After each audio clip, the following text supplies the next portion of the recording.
मझधार, गुरु इसे पार लगा देना।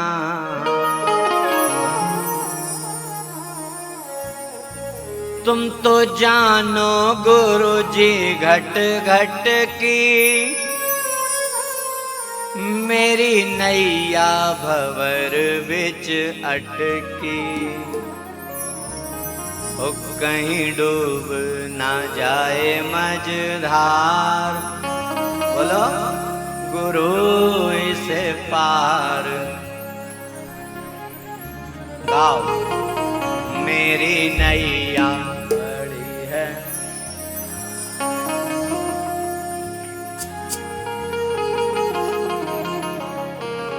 दधीचि ऋषि ने नेत्र खोले, सारी बात जब पता लगी, योग बल से प्राणों को त्यागा है और विश्वकर्मा ने हड्डी का वज्र बनाया। बिना विलंब के दधीचि ऋषि ने प्राण त्याग दिए और धन्यवाद दिया भगवान को। साहब डरते डरते इंद्र ने मांगी हड्डी, क्योंकि बाहर की चीज हो तो मांग लो जरा देना, अब हड्डी तो अंदर है। पर जैसे ही बताया बिना विलंब के और धन्यवाद दिया, मेरे प्रभु मेरा शरीर भी काम आ रहा है। क्यों? अरे जानवर का शरीर काम भी आ जाए, पर ये शरीर किसी काम का, हाँ मेरा काम आ रहा। हाथी के दांतन के खिलौने बने भांति भांति, सिंगन की खाल अवधूतन को सुहाई है। मृगन की खालन को ओढ़त है जोगी जति, सांबर की खाल राजा रानी को सुहाई है। कहे संत जोर जोर राम के भजन बिना, ये मानव की खाल कछु काम नहीं आई। हाँ? इंद्र ने वज्र बनाया, वज्र जब इंद्र को मिला, विश्वकर्मा जी ने वज्र बना कर दिया। इंद्र आए वज्र लेकर वृत्तासुर से युद्ध किया, वज्र का प्रहार किया, वृत्तासुर समाप्त।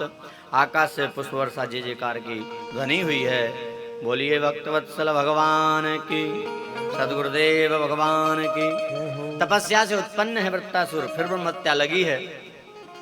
यहाँ वहां भटके कमल कर्णिका की नाल में 1000 वर्ष तक इंद्र छिप कर बैठे रहे। पाप कटा तब स्वर्ग पर आए।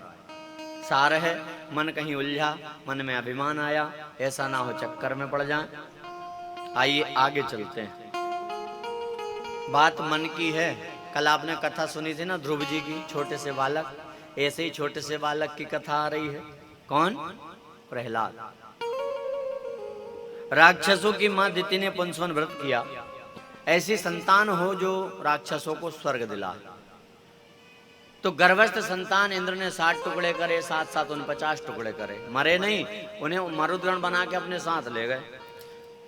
तो दिति ने हिरण्यकश्यपु को उकसाया। हिरण्यकश्यपु ने तपस्या की, ब्रह्मा को प्रसन्न किया, वरदान मांगा, अमर हो जाओ। ब्रह्मा जी कहते हैं ये नहीं हो सकता, जिसने जन्म लिया है उसे मरना पड़ेगा। और कुछ मांगो।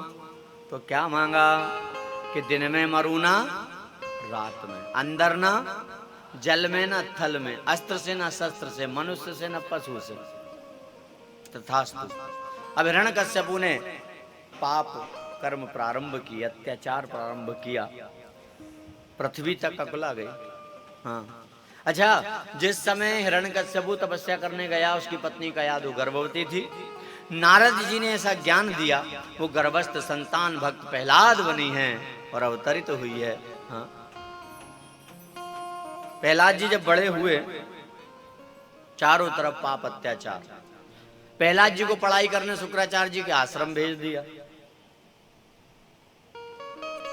कुछ दिन बाद भेंट हुई प्रहलाद जी की और हिरण्यकश्यपु की।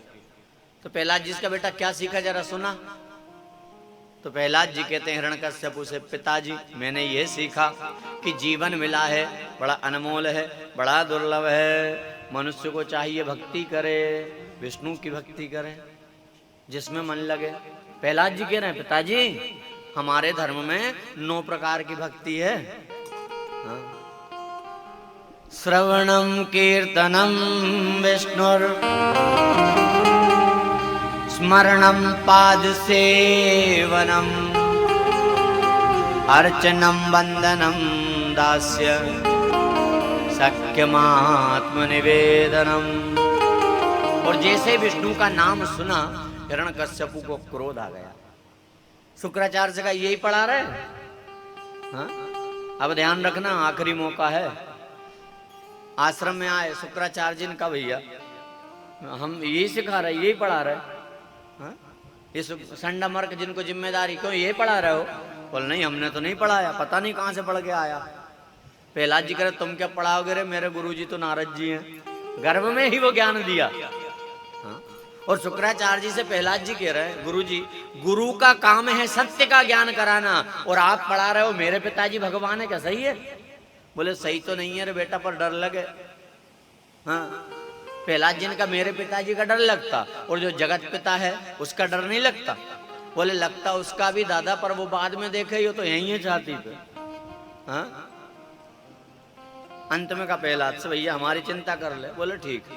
अब एक बार गुरु जी शुक्राचार्य जी ठंडमर्क जी बाजार चले गए। आश्रम में केवल बच्चे। विद्यार्थियों ने कहा आज तो खेलेंगे रे, गुरु जी नहीं है। पर प्रहलाद जी कहते नहीं पढ़ेंगे, और आज अद्भुत पढ़ाई पढ़ेंगे। हाँ, कैसी पढ़ाई कराई प्रहलाद जी ने पता है? याद दिलाएं आपको। प्रहलाद जी ने कहा लाओ ढोलक करताल मृदंग मंजीरे, आज मैं पढ़ाता हूँ। प्रहलाद जी पढ़ा रहे हैं। आप और हम स्कूल में क्या पढ़ते हैं जल्दी बोलो? का से? हाँ? का से क्या पढ़ाते स्कूल में? कबूतर। हाँ, और खा से? हाँ, पर प्रहलाद जी कह रहे नहीं, सा विद्याया विमुक्त है। प्रहलाद जी पढ़ा रहे हैं हो करो कृष्ण की भक्ति